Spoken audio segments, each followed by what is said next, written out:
I am a French-Canadian-born girl who was raised by Hungarian Yugoslav immigrants. And when we immigrated to America like all immigrants do in hope of a better future.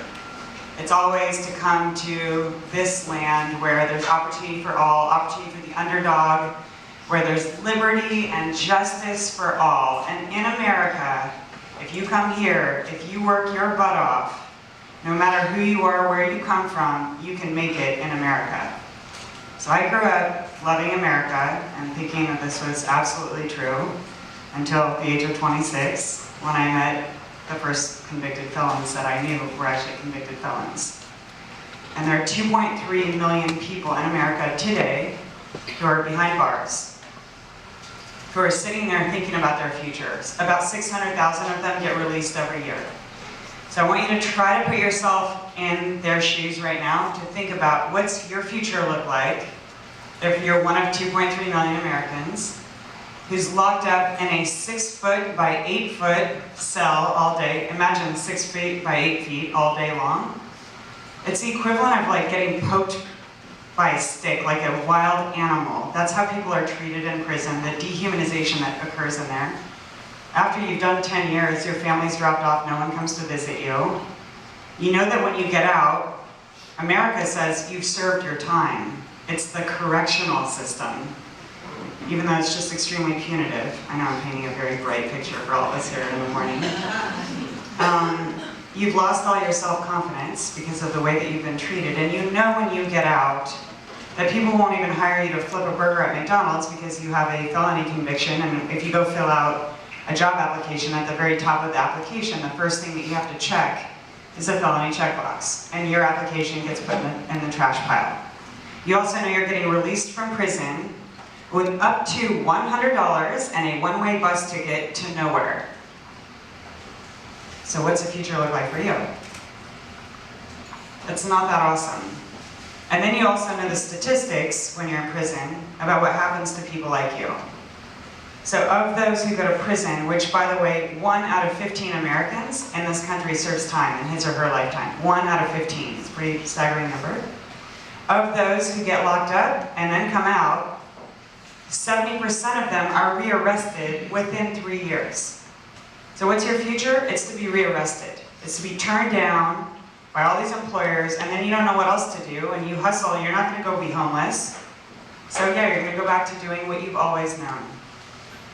What else is part of your future? Your children that you've already had.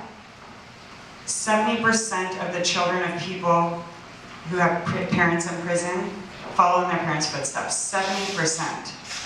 So what is their future? It's prison. And if you're a black child, your chances suck.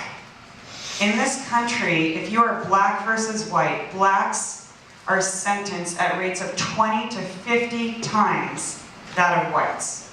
Same crime, same everything being equal. So, you know, the land of justice and liberty, I don't know. It's the world that I fight in today, besides the jiu-jitsu mat, is filled with injustice that makes me want to scream.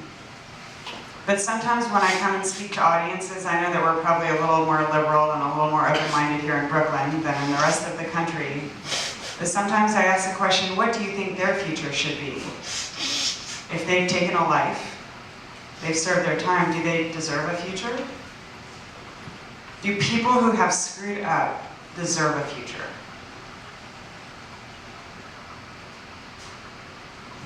I used to think that they didn't. When I was 12, a very good friend of mine, he was brutally murdered. And the 2 boys only got 5 and 10 years in the California prison system. I thought they should die.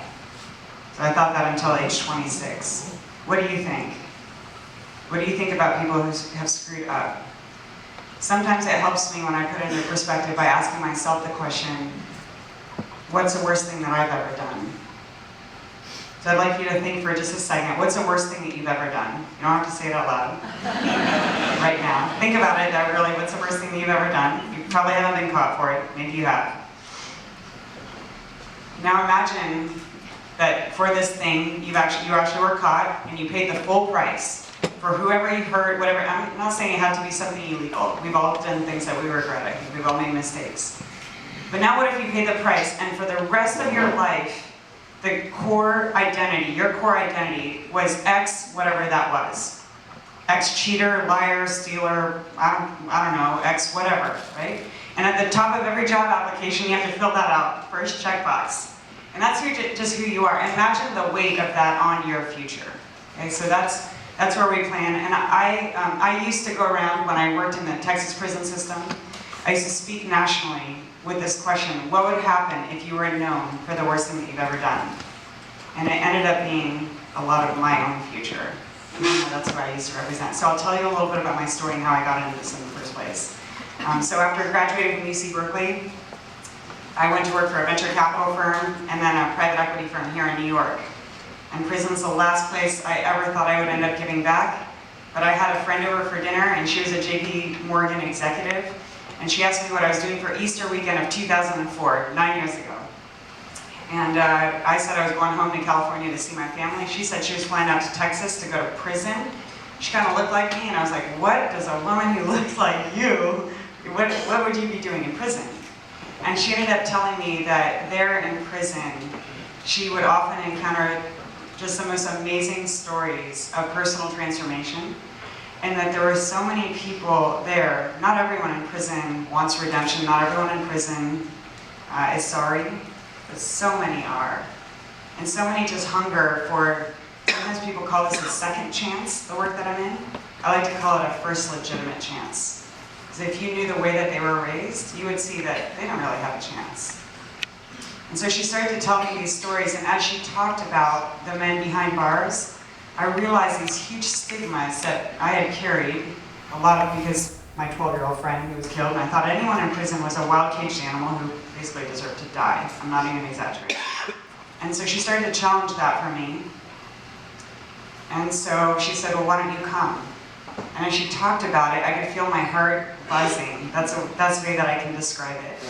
And my hope is that today, as I share with you, that maybe your heart will buzz a little. And if you feel the buzz at 9 a.m., I hope that it'll lead you to take some action like it did for me, because it changed my life. So I accepted her invitation. I went out to Texas to see these wild caged animals. And instead, I was shocked to meet human beings. Human beings who, so many, it was so clear, just wanted another shot at life, or a shot at life. And so many who, as I interviewed them, wearing my venture capital hat from my fancy Wall Street training, it was so clear to me that these guys had skills, real skills. I mean, as an entrepreneur, as a venture capitalist, I sought out many skills in the entrepreneurs that we would back. And growing up, of course, I knew nothing about the drug game or about gang leadership. But it became so evident to me that many of the guys that I met in prison shared many of the same attributes that we look for in successful entrepreneurs. I mean, they definitely had drive, a profit orientation, a lot of charisma, influence. They could corner a market, they understood distribution strategies, they totally get execution. Or I like to say where they screwed up was on their risk management strategies, because they all got busted. But I thought, okay, so I know it's kind of funny, but it's really, really true. Because they used everything that they had. They were raised in a different apprenticeship system that didn't lead them to get their SAT and go to Harvard. And they did what they could with it, and they left their mark. And then they paid the price. I just thought, what if these guys were equipped to go legit? Well, that led me, 26 years old then, 35 now, to take another trip back to Texas I was invited to go back to Texas. I never wanted to be in Texas, but I was invited to go back to Texas for a wedding like a month later. So I was like, all right, if I go back there, I might as well go back to the same prison that I went to, and I'll put on a little business 101 seminar to talk to these guys in prison about how they can go legit, basically, how they can go legal. So I brought in some business executives who flew in with me. We put this on, and that, over the next 5 years, just became the Prison Entrepreneurship Program, PEP, which is still a very, very successful, actually more successful since I've left it, organization in Texas there, and I'm really proud of that. And it started off as a little business plan competition where we taught our students, our 50 first guys who signed up, to write business plans, and they don't have access to the internet in there, so I went and got Harvard MBAs. I don't have an MBA, so I had to go get some Harvard MBA students who offered to do the market research and provide feedback on the business plans, and then we ended up getting 32 MBA programs signed up to help, and we recruited 7,500 executives around the country and supporters who would fly to prison. This is crazy, right? It totally snowballed in 5 years. We ended up getting media in like every major national, not every, but it felt like it, national media outlet, because we were achieving incredible results that people don't hear about, right? Like when the prison sector is always talked about in a negative light. So basically we were equipping people who 80% of them had violent criminal histories, like the heavy stuff, all the way up to murder. And we would equip these people, we would put them through a super intensive training program, and then equip them to become entrepreneurs or to help place them in jobs upon their release. And our results shocked people because we play in the highest failure industry in America, and we were producing success. So in America, our recidivism rate, depending on what study you see, is 50 to 70%. Ours was less than 5%. In America, I don't know what the unemployment rate even is for convicted felons, but it's extremely high. Our employment rate was 98%. Since I've left, it's 100%. Our guys started 60 companies. Many of them were funded by angel investors. I mean, we had a mentoring program, and people said, is it because you cherry picked? I said, well, why don't you take a look at the rap sheets and you let me know if we cherry picked. It's not because we cherry picked. It's because these guys actually don't want to be criminals. And it's because we wrap services around them and bring them opportunities. And so of course they're going to make it then. Like of course if we give them the opportunity. And so PEP grew into this major success. And I've always had this dream of building a national program, a national vision for what I do. So I'm here now with Defy Ventures. And I would love to tell you that I just moved out here to New York to start my national model. And that is true. But something sucky happened in between there that I usually don't skip over. And that's that I screwed up my own life. So I was married at the age of 22, and at the age of 31 I found myself unexpectedly divorced. And in the wake of my divorce I ended up making some very costly decisions. I knew that it was like every leadership mistake. I played in my own backyard. I had relationships with people that were out of prison. Terrible choice for me. It wasn't illegal. It wasn't even against the prison system's rules. These guys were out, they were free. But it was something I shouldn't have done. The one thing that I did that was very good about it was that I was extremely honest and forthcoming.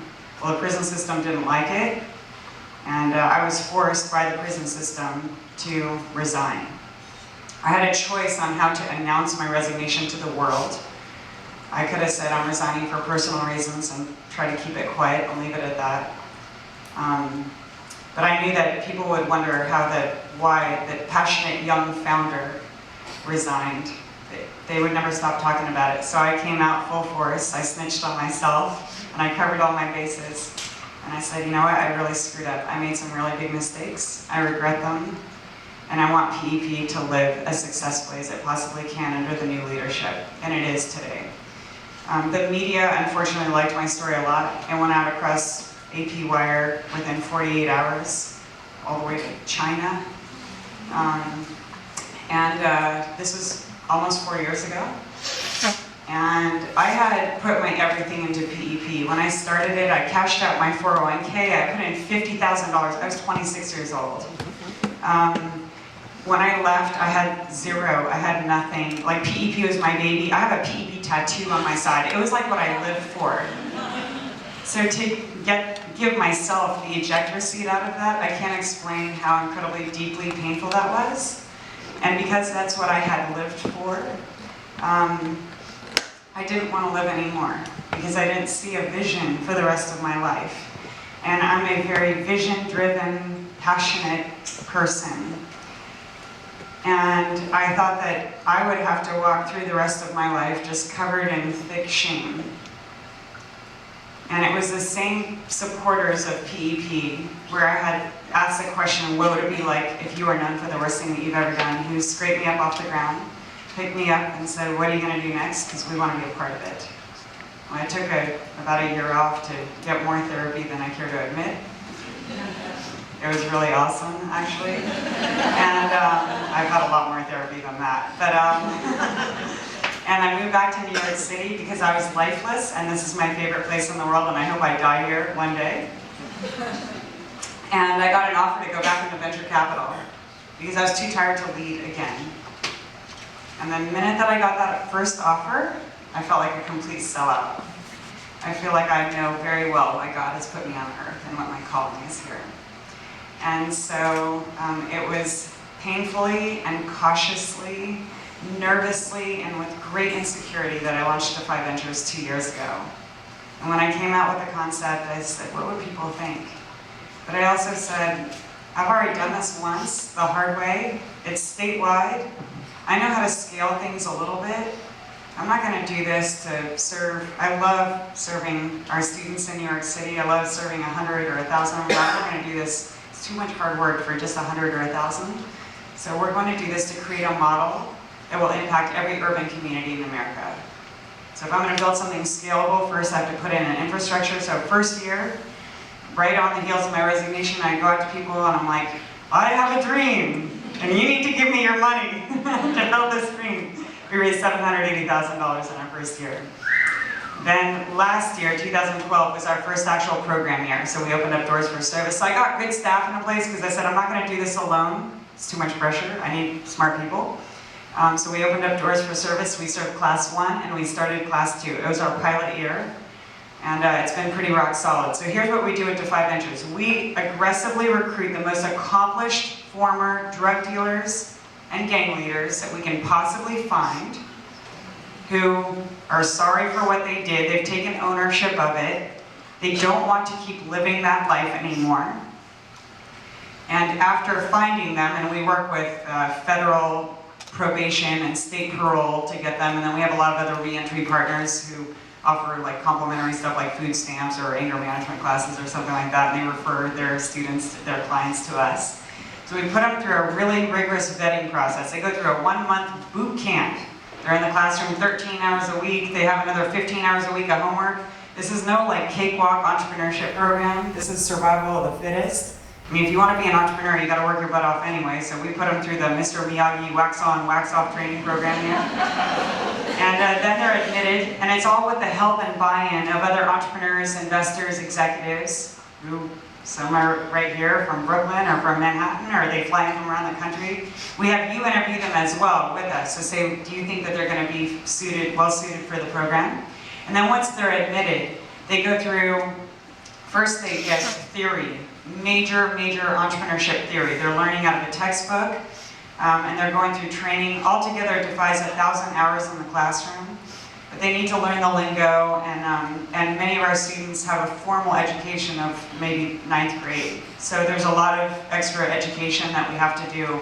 And there's a lot of other training that we have to do too, like how to shake someone's hand and look them in the eye, and how to stand up like a man, even if you don't feel like one after the dehumanization process that you've been through.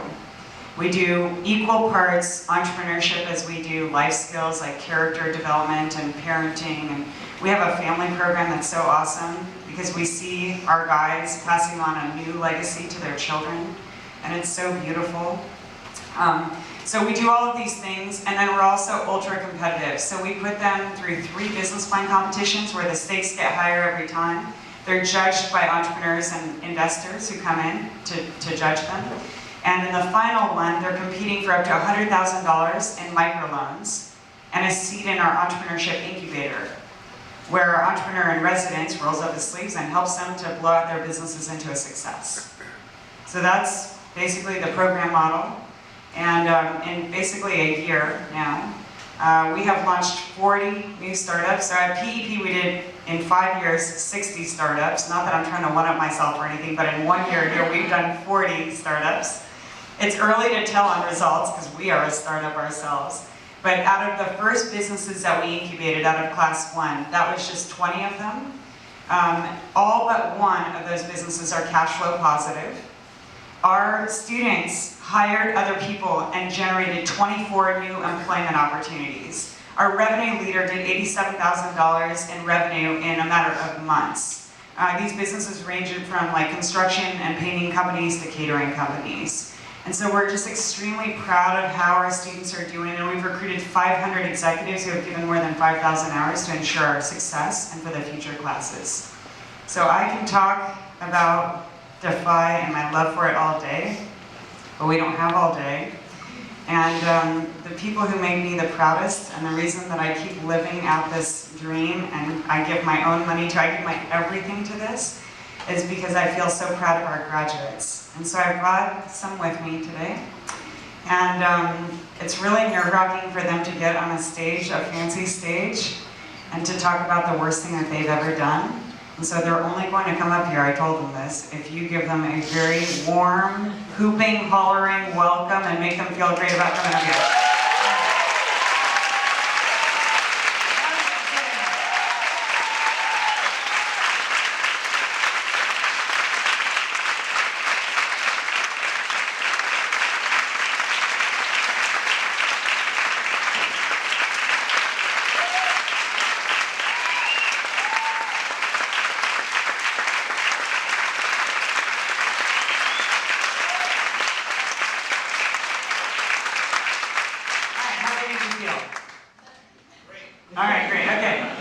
Yeah, good job. Thank you. Okay, will you just both briefly introduce yourself, your name and your age?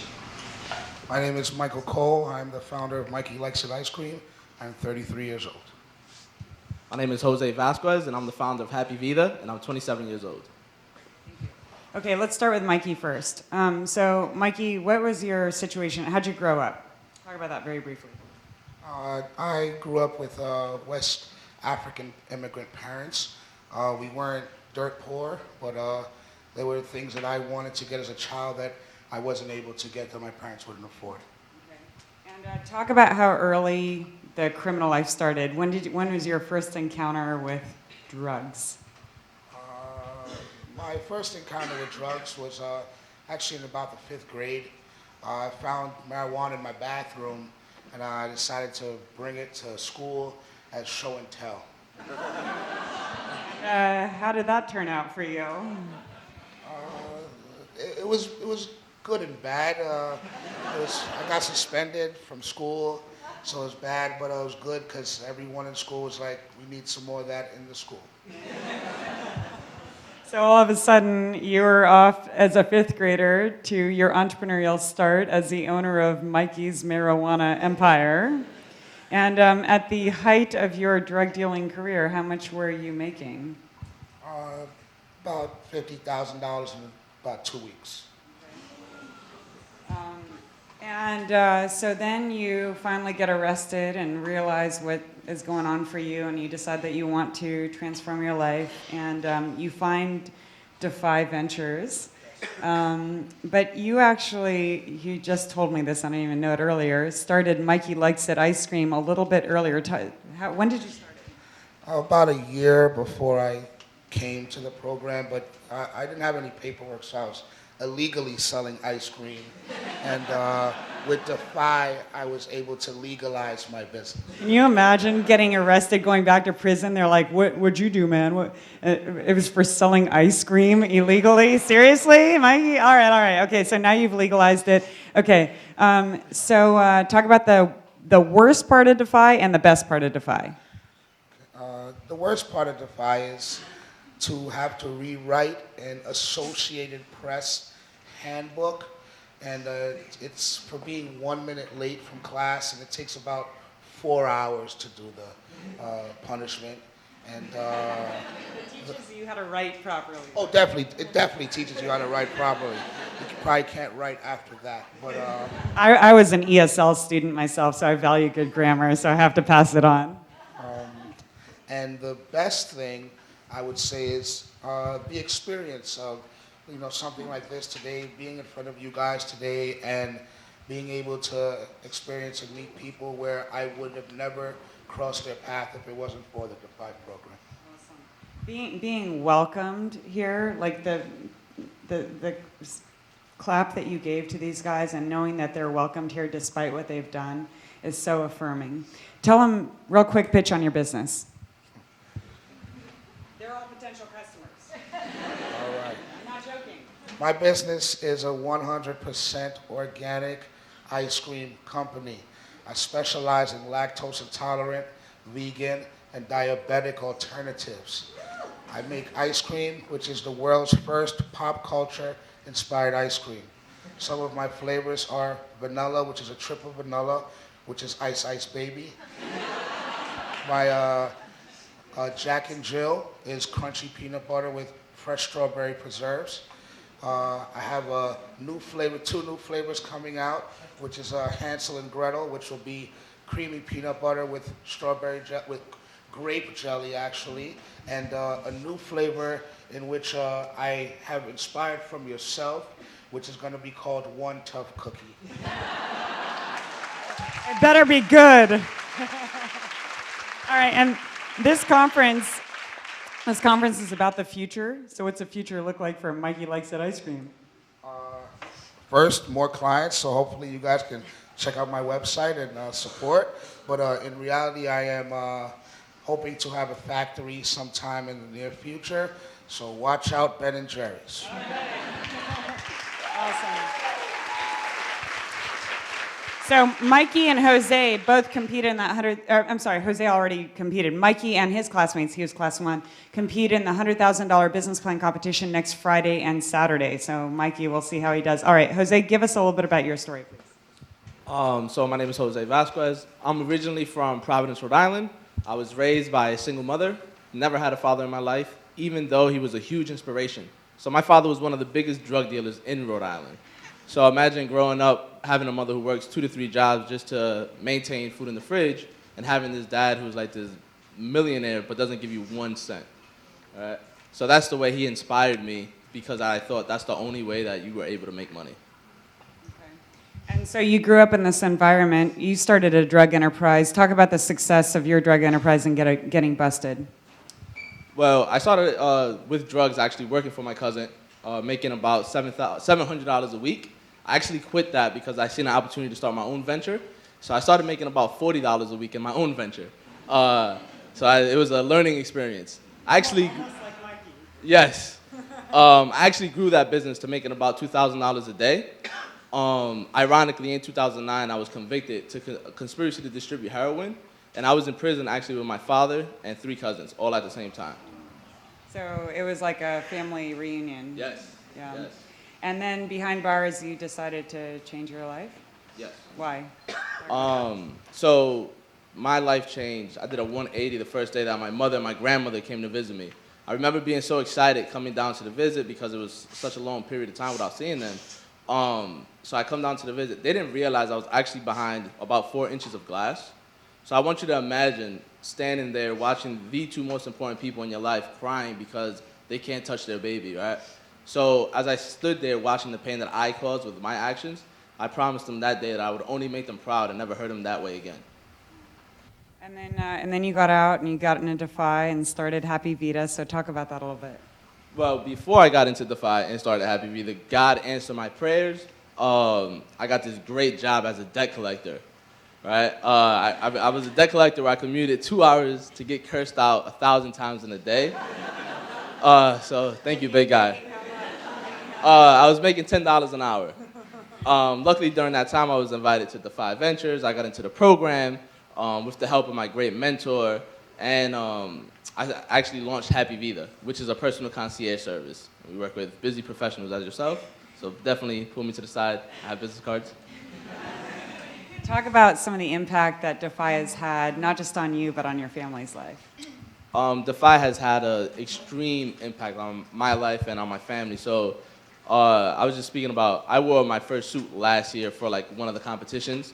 So as I was getting dressed, I remember my mother seeing me, and my grandmother was like, "He made it." I'm like, "Yep, I made it. I made it, that's it." But it's really inspired even like my friends back home who are like, "You can do it, just you have to just keep pushing." So it's been extremely impactful, even on myself. It filled me up with confidence. And since it's about the future today, tell us about the future. So I'm excited about the future. I look forward to continue to grow my company. But also, I've become one of the newest employees at Defy Ventures. So I'm excited to help. So I'm the guy who gives out the AP style books. So I look forward to really playing my role into impacting this community of great entrepreneurs who just need the opportunity and need the people to listen and equip them with the tools that they need. So.